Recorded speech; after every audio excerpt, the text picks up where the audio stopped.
I've got Joel Scott, and I was dying to get you on, to be honest, the podcast, because you have had one stellar career, and I really want to talk about it to our audience, which are support workers out there, about what you do and how you got there.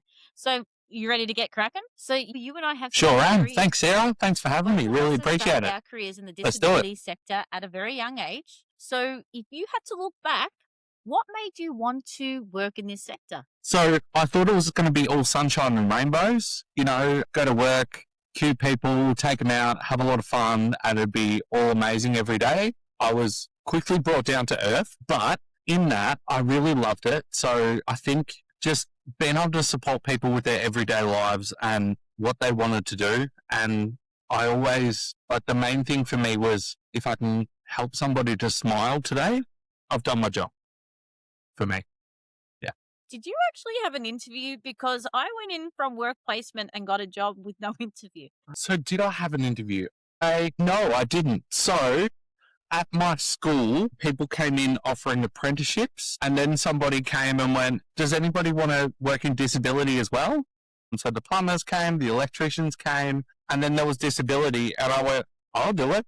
I want to do that. And I started about 3 days later. So no interview, just jumping in, yeah, that's how it worked. Like, how did you get a job, like, if you didn't? Yeah. So, basically there was people there talking about all these different kind of jobs, and there was a lady that was teaching certificate 1, certificate 3, 4 in disability at the time. And so she asked, like, we've got all these different jobs. So where I started with was called Colac Ace. So they did employment services. They ran a cafe. So I worked in the cafe for a while as well, and supported people how to wait on tables, make coffees, serve customers. Then there was a day program. So doing your traditional day program kind of activities and things as well. But we got to do some really cool things from that. We used to take people on some pretty cool holidays as well. And then there was also a print, what was it called? Designer copy, I think it was called. So it was like a printing company. So yeah, we supported people how to,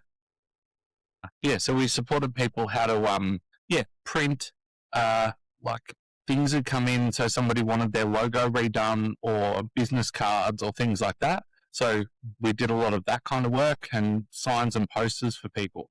So that was a really cool one as well, and something really different. And we got a lot of people that were really skilled in different areas doing it and wanting to do it, which was awesome fun. So as you're working as a support worker, you've actually gone through you've started from support work, and now you are a COO. What part of the job still matters most to you today, from being a support worker to where you are now? Yep. I worked in support employment, day programs, and then I worked at an institution, and then for people to transition into houses and then work my way up in different ways. The most important thing is still the same, that people feel safe and supported, that they still get their say, they still get what they need and what they want, and still a smile on people's faces, good communication. That's what means everything. So even in this job, like, I think a title is whatever. It's more what you do with it, and you remember why you started this work and what's important to you. That's most important. Do you know the funny thing that you mentioned, right? Over the period of time as you grow your career in the sector, I can't remember my titles. Like, I don't recall them. I just knew the job that I had to do and what was required. I could never name them, because when people would ask, what was that? And I was like, oh, I don't know. But I know I had to do this, and that's what I kept doing. I think it's get stuck on a title. You at times can narrow what you could actually achieve for somebody, because you're stuck in there, because as support workers, and as you go in, you can actually expand somebody's world, but that doesn't mean that you're deemed by being narrowed into one box. That's it. That's so true. And so many jobs I've had, I couldn't remember the titles at all. My LinkedIn probably does, because I put them there, but I don't. And when I've worked at places too, there's probably a lot of titles that don't sit there, because people change your title or change your job description or something like that. But still, the core of what you do is still the same. That never changes. And you're still doing what you love to do. Otherwise, you're not doing it. but it's still supporting people. And being a support worker was still my favourite of all jobs. So, with all the people that you have, all the company, because you worked at a couple of different companies in your period of time, what does good leadership in the NDIS sector mean to you? I think good leadership's everything, and I've had a lot. And I think every leader that I've had has had some quality that I've probably adapted to my leadership style because I really resonated with it, or it taught me a lot. There's other things that, probably aren't, that I didn't see as that like really strong for me, but I think everybody learns from a different leader and everybody needs a different leader in all different spaces. And I think like the most important is communication, integrity and honesty. That's what it is. But it's also like putting the person first and then understanding when you're a leader, remembering what it was to be a support worker and to do all those kind of jobs. Like it's a hard job. It's not easy. Everything is difficult in all different roles, but really taking a step back and understanding like, what does this person need from me? How do I deliver it? And do I need to roll this out in a different way than what I've done 5 other times before? And what's going to assist this person the most? So, you mentioned something, people that were living in an institution into community. For a lot of people that have joined in as business owners, as support workers, they have missed that period of time and that gap of history when we're talking about it. And when we talk about that period of time in particular, did you see, because this is why I'm going to make like a stab in the dark here, the outcomes of people moving from institution into supported housing? What was one of the biggest takes that you got from? Oh, so Spicy one. to this, you had, it's a big one because, there was a group of people that I supported into one house that I worked with for a couple of years in the institution. There was 6 participants that lived in just one wing of a unit. It was over 30 that lived there. And then they moved out. We did a matching process with other units as well to move people in together because it was a lot, but they had 1 staff to 6 people there. Moving into a house became 2 staff to 6 people, which was huge. That was a massive, massive change, even though in today's world that is not. And people, like I remember taking a gentleman out and he could use his money to decorate his room and parts of his house and choose different things. And then we got chooks and people would go out and get the eggs. And then for the first time in a lot of people's lives, they were part of cooking because at the institution, a truck would come and deliver all the food. So this was very overwhelming for months for people, smelling food being cooked and not realizing I can't eat it straight away. What is this? How does this work? So there's such a big, big, big difference from what things used to be. And that's just with state government funding as well, as opposed to now with NDIS funding, which I know people struggle with and it is difficult at times, but it's a million times better than what the funding was and still so much more individualized to what it was. You've got me there. You got me at my heartstrings, because they're getting more than ever before. And I know the media, the way that it's portrayed at the moment about cutting, I get the angst around it, but I feel like as dinosaurs and as people that have seen what support looks like on bare minimum to what it looks like now, it's wild. But also, I love the fact that you were talking about that when people were entering into their houses, they got the opportunity to, decorate their room and decorate elements of their house to make it suits their own personality. And do you find that message at this period of time can be a little bit lost because the seal space has exploded itself so big? To be honest, like it's gotten really big back then. When you were moving out of institution into homes, it was normally state run. And if it wasn't state run, it was some really small providers. Yeah, it's very much lost, I would say now, of like how this works, because I would say the big difference now is I find that people are often trying to climb over each other to get business instead of putting the person first. And that's what I struggle with the most.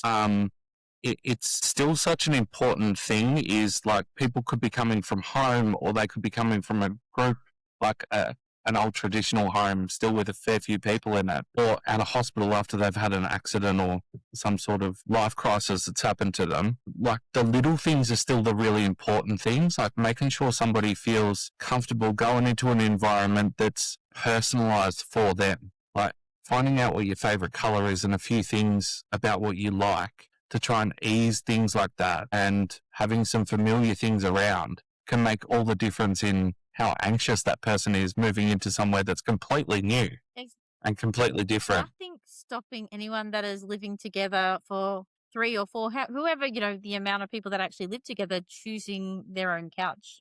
Because some couches aren't really that comfortable. Exactly. I know, like, No, people find that really wild, but some couches aren't that comfortable.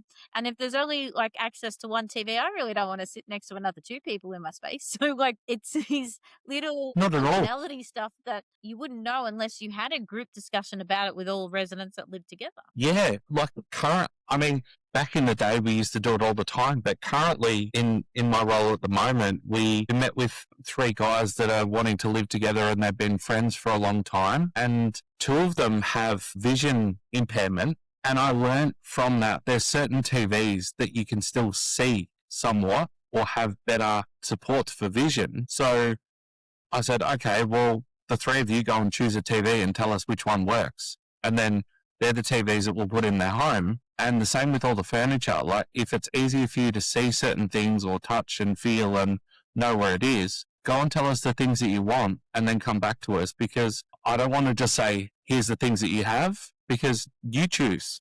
It's your house. So you have worked across SEALs, SDAs, complex support. What do you like, and groups? I'm going to solve a debate with you right now. You ready?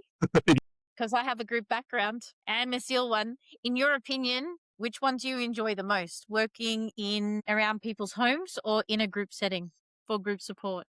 This is a really, really hard one, because it depends. Like homes. Or what's it? Honestly, so Right now. it really is. It's a hard one, because what I've done is there's been 4 times in my career that I've left homes and gone and worked somewhere else, and I'm drawn back to homes every time. No matter what role it is, I just keep coming back. So I'm going to go with that one. All right, because you've drawn back into working in a people supported accommodation, how do you make sure that the people that stay within the homes that you create are the center of every decision, even when things get a little bit busy and stressful? Yeah.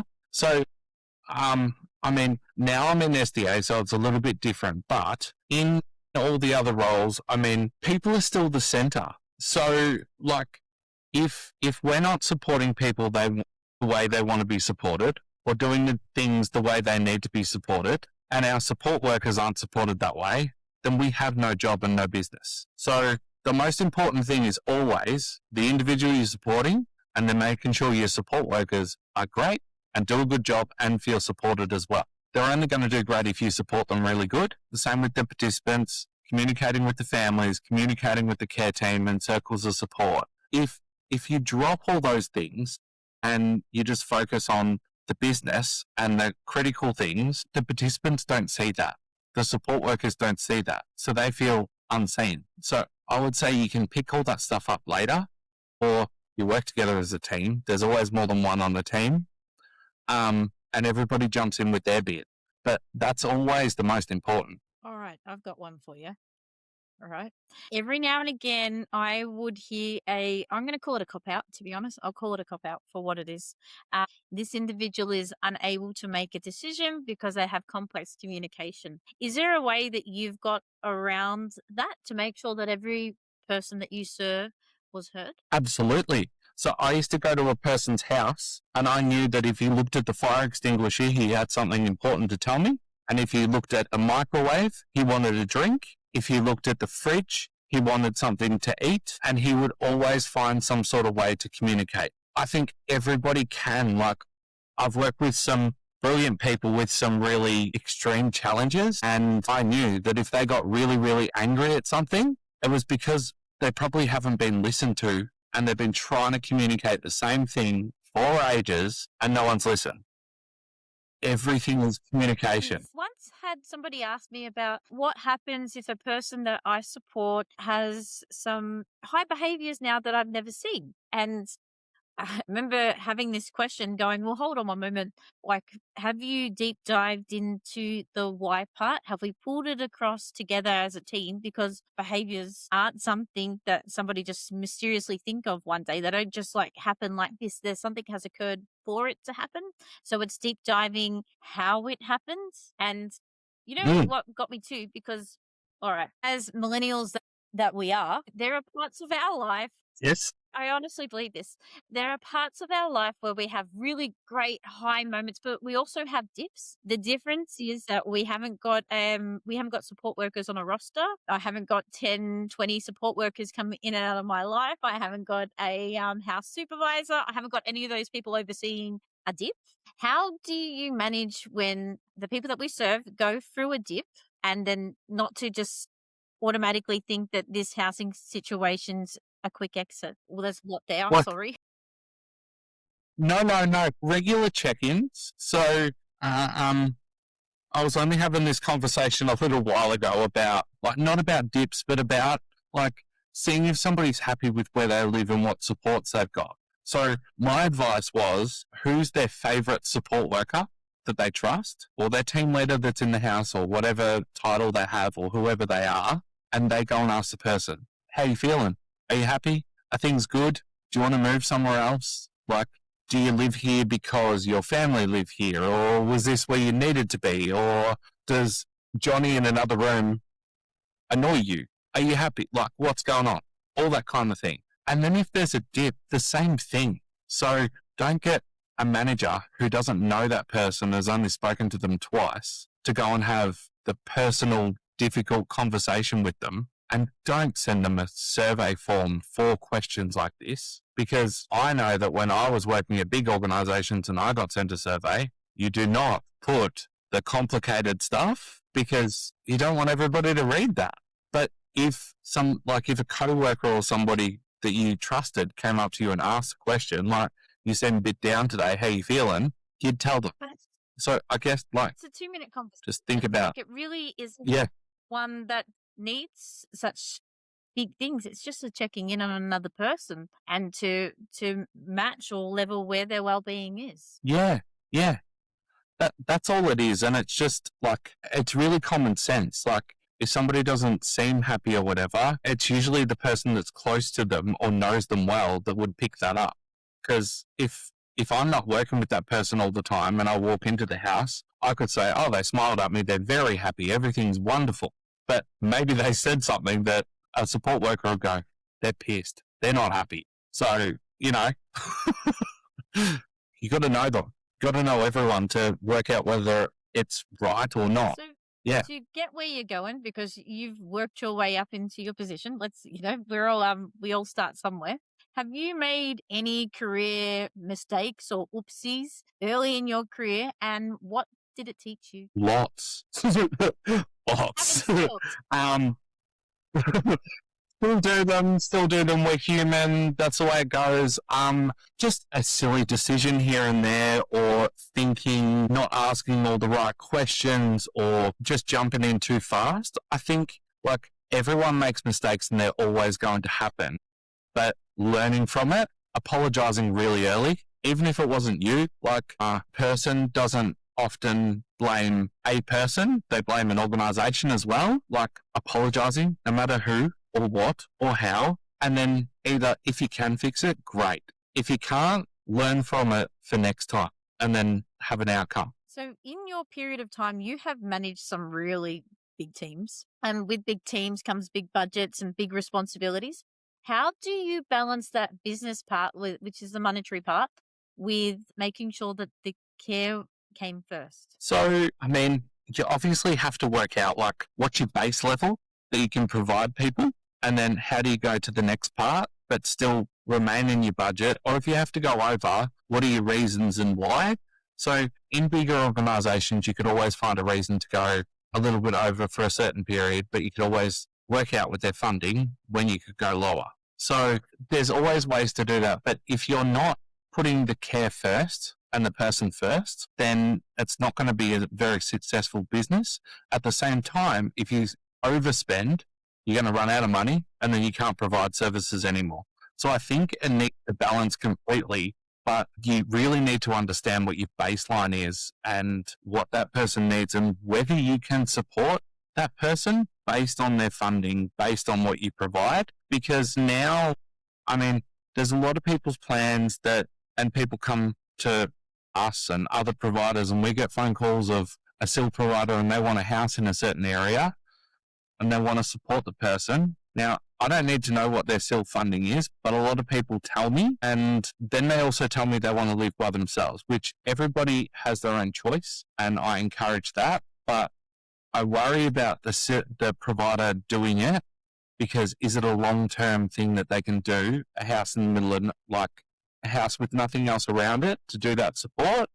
Or should they be looking at something that has a villa that's partly connected to somewhere, and then you can do that, and it still manages the care and the business with like not losing what the person wants, but it's also not risking your business as well and the longevity of that person's support. It's an icky one, isn't it? Because as a provider, we want to make sure that we set people up for success and what success looks like. To be, I believe, a really good provider is to be open, to collaborate with others. You don't need the whole pie. Yeah.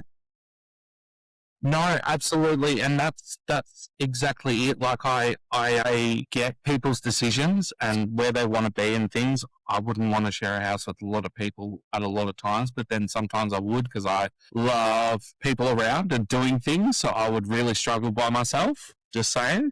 But then I know other people that love their own space and all that kind of thing. But if you've worked out your business and that this is unviable in 6 months or 12 months, where does that put that person? And it's okay to say we cannot do this, but that's something where you need to balance the care and the business. So when you look at, like, reflecting back with all the experience that you've had, what does good quality care actually look like to you? And like, what does it look like to you in real life? I mean, that the person gives you, that they're happy with what you provide them. But then you can look back and go, it's also the paperwork and the communication and compliance. So I would say it's very different depending on what. So if it's the individual you're supporting, it's their day-to-day supports. Are you providing it well? Then as an organisation, it's all your compliance and everything as well. So you need to merge that all together and find what works. So my mum has a disability. She has support workers that come in and do different things. For hers, it's about finding people that have the same interests and do artwork and things with her that she really likes. Decoupage or something. I can't even talk. I don't know what it is properly. But anyway, she loves that stuff. Right? That's exactly what I do. So to her, good quality support is that people are doing all the things that she wants to do. But then the organisation must make sure that, because her supports are high intensity, that all the staff are trained really well and have all of those skill sets. So I would say it's really important to have both levels, because just one and doing all your paperwork well, you might not be personable. So I think that good goes away, but it's still got quality. Yeah. So you have worked in government, non-for-profit, in leadership roles. What stands out to you the most? So government and not-for-profit, because they were bigger, you definitely had your areas that you looked after and you're more streamlined into that. You didn't really look at the big puzzle of what everyone did, but you always had big teams and big lots of support, and somebody was always there to give advice and help you with something. On the flip side, a private organisation, so a for-profit, has less people often, but you can pivot faster and it doesn't take as long for people to make decisions because you don't have such big teams in every area. They're the big differences that I've seen, because I think both both have really good qualities, and it's a mix of like, I wouldn't say either are better than the other or anything. I would just say different in different ways, and it really depends what you want. But I would also say that as a training ground and starting, a bigger was really good Yes. because I've still got a lot of the same mentors from back then. Too. Yeah. That's it. Because you've got all these different people, you learn all these different things. You have to fit in with different personalities and learn how to work with a lot of people. It's different. All right, so I'll give you like some context. So when I was doing my cert, I was doing work placement. I had to do two different ones. My first one was with Urella, and I today still use the methods that they had that many moons ago when I first started at 19 that is still relevant today, and the checks that are still relevant today. If I had not had that training with them, I don't know if I would have picked up those skills to be able to move around as a support worker into other organizations. So, like you said, the bigger the organization, the more skill sets that you'll be able to develop because they are really down pat of how you support somebody to a T. Absolutely. Well, the amount of, that's it, like training and all these things, the amount of PCAS training we did in DHS of state government, and then Gen U when I was there as well, we had like a practice coach and all those kind of things. And then you still deliver all of those kind of trainings in other organizations and smaller ones, but you don't have the budgets or the people and the things like that to do the same level. But then you have smaller teams to train, which sometimes means that the quality is really is higher as well, or sometimes it's just as good. So it really depends in each. Like it's got so much differences, but you're right. Like those training grounds and stuff were brilliant when you start. Oh, don't knock them. Yeah. Everyone has a debate in our sector on who's the best in the West and all that in between. But I will say that big providers offer better training opportunities for their staff. I think that's I think it's obvious. But apart so at state government, we used to do, it was like a 3-week induction when I started, 3 weeks. And then you do a couple of shifts in the middle of it and see what you thought, and then you come back for more. It was huge. To do van training, like survival van, like corner park to make sure that if any incident was to occur, I could, survive this with the people that I served. Like it was quite terrifying when I think about it, but I drive differently. Yeah. Good learning, mate. You remember it forever. A part of your current role, you are a COO, which is a Chief Operations Officer. There are support workers out there probably wondering this question. What is that and what do you do? So basically, I oversee an SDA provider.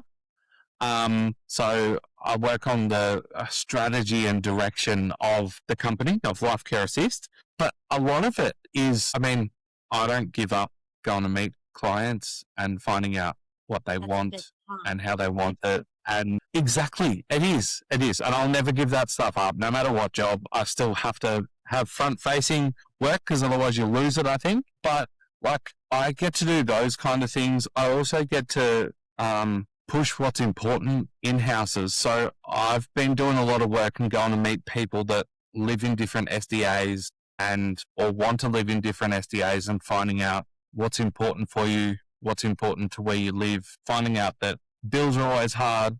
So we've got solar panels coming on every house. We've got air purifiers in the house so people get less sick from different things. But I guess what I do is a bit of everything, jump into marketing.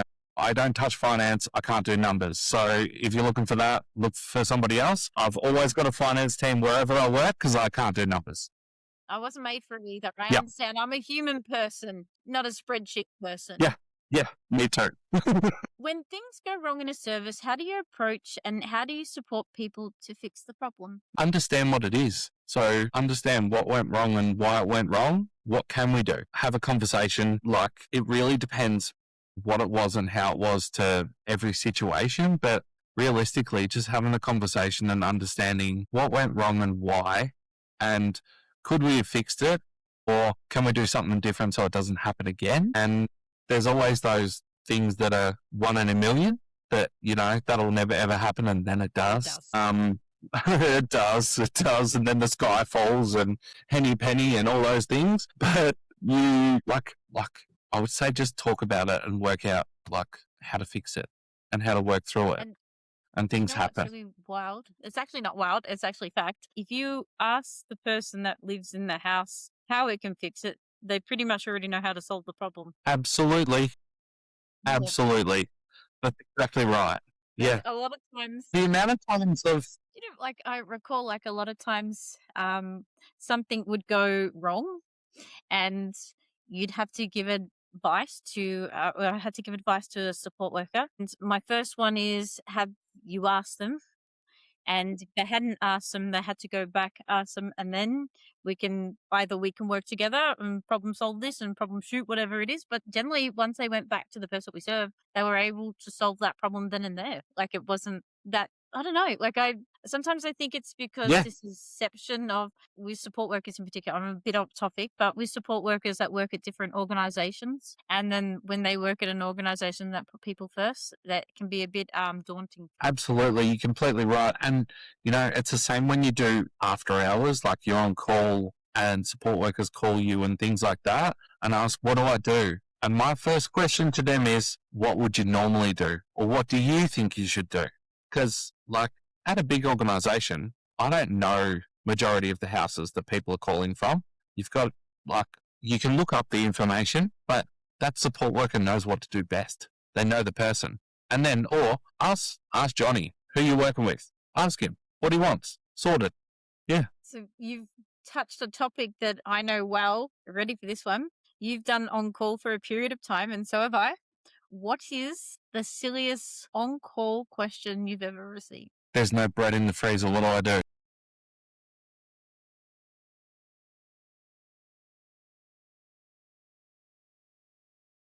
You ready for this one? I got, they're in their bedroom. What do I do? I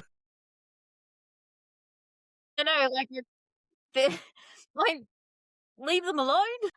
Give them some space. That'd be good. Yep. So yeah, when you've got people that receive their training on what good support looks like at different organizations, sometimes for support workers it can be really overwhelming to figure out where you fit in the next organization. I get that. Absolutely, it can. And different managers and leaders and organizations have different ways of asking or expecting or different things. I used to say to people, there's no such thing as a silly question, because people think even the big questions that are really, really serious are a silly one because they probably hasn't been received all that well before. So it's a really important thing, because no matter what we think, it's probably really, really relevant, and somebody else is probably thinking the same thing. Do you know what I've always thought is that I've always loved the little questions or the little pickups, because if I can pick it up why it's little and insignificant, it never had an opportunity to get any bigger. So it's, I don't know. You sat on that one, but you know what? Complain to me about there's not enough bread in the freezer. What's going wrong here? Why did we have bread in the freezer to begin with? What did we miss? What process? That's it. Yeah. And it was really simple. I'm like, can you take some people out for a drive and go and grab some? Yeah. God, off you go. But there's no money in the house. Well, that's okay. Just if you buy it, we'll make sure there's some money at the house for you tomorrow. Done. Bought it. You know what? Ready for this one? I once had that question, and I was like, but they live next to a supermarket. Can't you just walk over together and get it? I'm not joking. That's legit. No. I was like, all right. Yeah. So that's it. Sometimes it's making sure, having those conversations with our support workers. It's okay to make these type of critical decisions, because we need to make it at the end of the day, because we all want to eat. So if we all want to eat, how do we solve our stuff to it? Because I'm not going to tell you off for something like buying. And I mean, after that, it's teaching people do problem solve. It's okay. You can just... Won't get into trouble for that. I think you should. Yeah. You know what? There was a process missing somewhere along the line. You've picked it up. You've solved it. Let's make sure that doesn't happen next week. What strategies can we put in place? So, what motivates you to remain in this sector and keep going after the time that you've spent? Because, it can at times, our roles in this sector can be quite overwhelming. And it's because it's so people focused and driven. It can, it's kind of like you can suffer from a bit of empathy fatigue. Yeah. So, I mean, look, I think it is it's probably a difficult sector, but I've never ever done anything else. So I don't know whether this is harder than anything else or easier than anything else, to be honest, because I can't really compare them. But I still love it as much as I did when I started. So, and we all have those times where it's a little bit hard and whatever, but I think having those people that you can call and go, I've just had a shit day. I just need to talk about it, and like this stuff's happened or whatever. But honestly, laughing's the best medicine. So have a laugh with somebody and you feel a bit better too. But like the motivation is that I can say now in like working in the job that I'm in, we're pushing boundaries with things. So like doing that, pushing boundaries, making things different and innovative and stuff like that, that's what motivates me. So it's not the same. It's always different. And I think at the period that I started in this, being a dinosaur, like a bloody T-Rex, like it was old school then, and then you just kept moving forward. And every few years it's moved forward from there, which that's what I really like. And the change all the time, but good direction of change. So, how did you find your tribe? People that you can talk to about having a bad day? Look, it can be hit and miss because I think you need to find absolutely your tribe, like the people that share the same vibe as you and do all the things. But I think for me, they're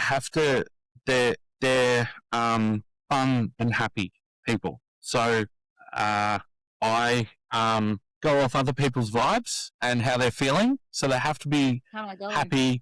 They've got to be grounded, and yeah, a little bit nutty. That helps me. All of those things, pretty much. Like it's just got to be, yeah, that's it. That's it. And then a good circle outside of work too. Yeah. Always what you need to escape, to make sure that you're doing fun things and doing stuff. Yeah. How do you recharge yourself? Do you do anything outside of this sector that I wouldn't expect?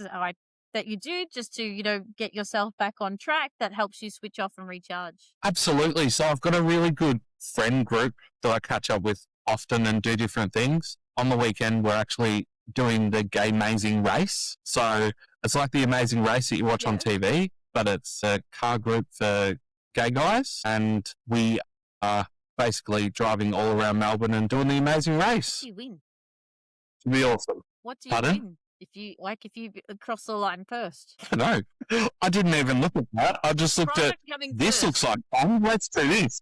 Look, I hope something good, but like I'm just excited for the day. Fail at that.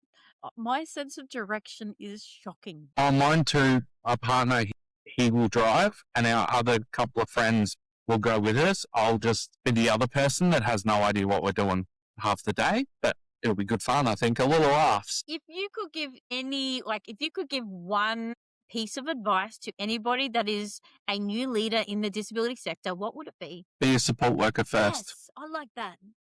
Sorry. Yep. Please do. Yep. Yes. I don't think you can understand the challenges that come with being a support worker, the good and the hard and the emotional stuff and all the other things that come with it until you've actually done it. Yeah. Yeah. Because it does give you a range of working with different people. I was talking to somebody recently about this. If I wasn't a support worker, I probably wouldn't be able to read body language as well as I do now and pick up on cues. And it's being able to be a support worker, working with people with complex communication. It's because of those experiences that I've got that I've been able to bring it out of that world and into everyday life. Absolutely. 1,000% agree with that. And like when you asked before about the complex communication and people not being able to communicate, when you're a support worker, you'll learn that everyone can communicate. Like you learn that very, very fast, even if people tell you that cop out that they can't. They can. I believe I have seen on more than one of occasions that if you had done something or said something wrong, that as a support worker, your karma will come back to you. And the people that we serve don't forget. Absolutely. To do right. Yeah. Yep. Good things come back to those good people. Bad things come back to those people too. Looking ahead, what do you hope most for our sector? What do you hope most for our sector, pretty much? I hope, like I was saying before, I'm still really glad that we've got NDIS as opposed to the old system. I hope that things become more clear all the time as well, which I know is hard. But the main thing is I just want people to remember why they started working in disability, why they're still working in disability, and to keep supporting people to achieve their goals and making people feel safe and supported. And as well, I want the sector to keep innovating. As much as I work for a provider and do things, I want others to do it as well, because more and more and more, if we're all trying to do better, then it's going to keep getting better. I love that. Yeah, you're right. But we all have to be in it together to get there. Yeah. So is there anything that you'd like to add in or something I haven't touched on for today's podcast that you'd love to talk about? Because I'm all ears. Listen, I'm nosy. Yeah, good. I guess I'd probably like to talk about, little for Life Care Assist. So we are developing a signature range of houses at the moment. Yep. Yeah, it's pretty exciting. I'm very excited about it. So is our team. So it'll be landing and people can come and see them after April this year. They're all going to have solar panels. They're all going to have these air purifier things. I can't remember exactly what they're called, but we'll send that out as well soon, which it helps purify the air and make it all nice. The houses, we have been working with people so they can walk into different tile shops and paint shops and choose their colours and choose their bathrooms, right? And creating homes. Yep. And people can create them themselves. And if you share them with two other people, you can still create yours. It doesn't all have to be the same. And with taps and things like that, they're all different choices and nice furniture. But then on top of that, suburbs. So good suburbs where anyone would want to live. There's lots and lots of options. So where are the signature range rolling out in particular? Is there a particular suburb that you're currently building in, or you're not allowed to say that? Yeah, so I can. So in Ringwood and Box Hill and Clayton and Springvale. Not Windvale? Are some of our early ones. No, none in Wyndham Vale. I think there's plenty there. Plenty. We're focusing on so when I was in other roles in SIL and now in here, there's a lot of people that come to us and want certain suburbs. They're the ones that we're going for because people want to live there, and why not? So how many houses do you guys have all up that you oversee? At the moment, we have 20 houses that we oversee, and in the future, we are building another, lots, because mostly people have ordered different ones or deciding on what they want. We have people going into tile shops today actually to choose what they would like. So yeah, there's a lot of different things happening, and yeah, I'll keep sending them out to people or ask me. And are you guys Victoria wide or use every state? Victoria and Queensland at the moment is our focus. And you guys just do SDA?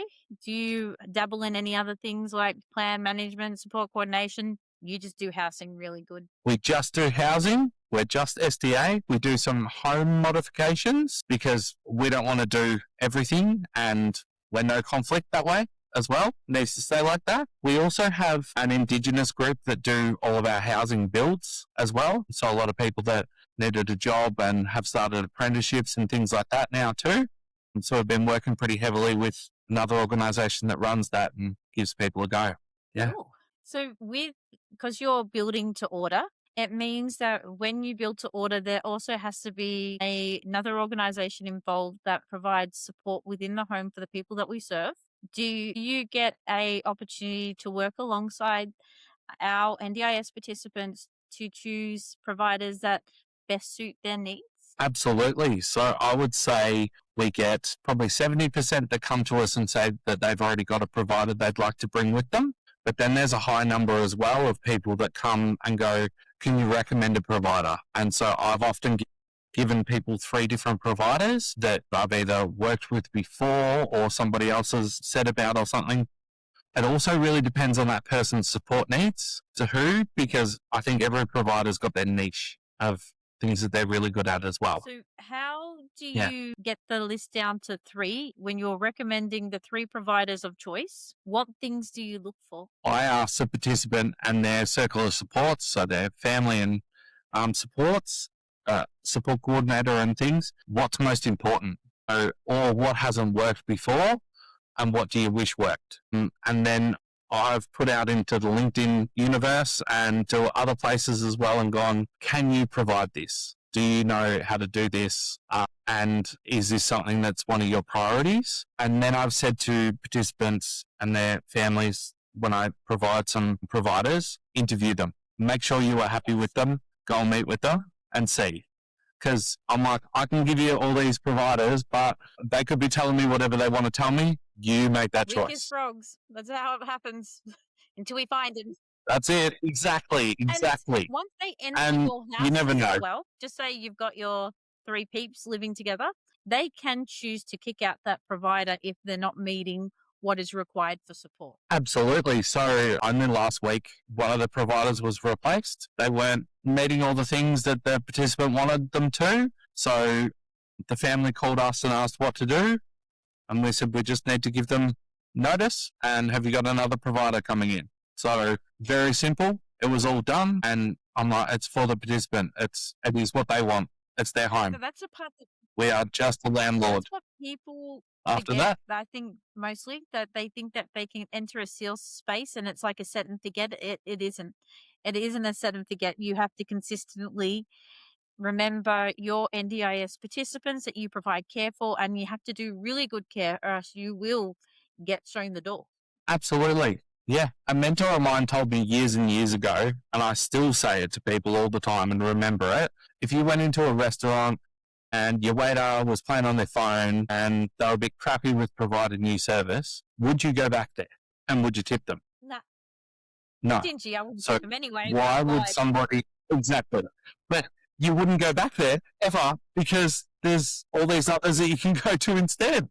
100%. So yeah, I think that's something to bear in mind as well, especially because I know that I feel like in our space, the opportunity that most people lean into is to want to be a seal provider, which I'm not for because I don't believe that everyone should be a seal provider. And I think you should start with supporting somebody 2 hours a week until you get really good at supporting people and understanding what it takes to support somebody. Because when you're get into the seal space and being the provider of choice, you really need to show up for somebody in the fullness of their life, not just for a couple of hours. You're there. You're it. Is there anything else You're you it. want And to talk about? working in still is very hard. So you have to do it right. Oh, good. I got you.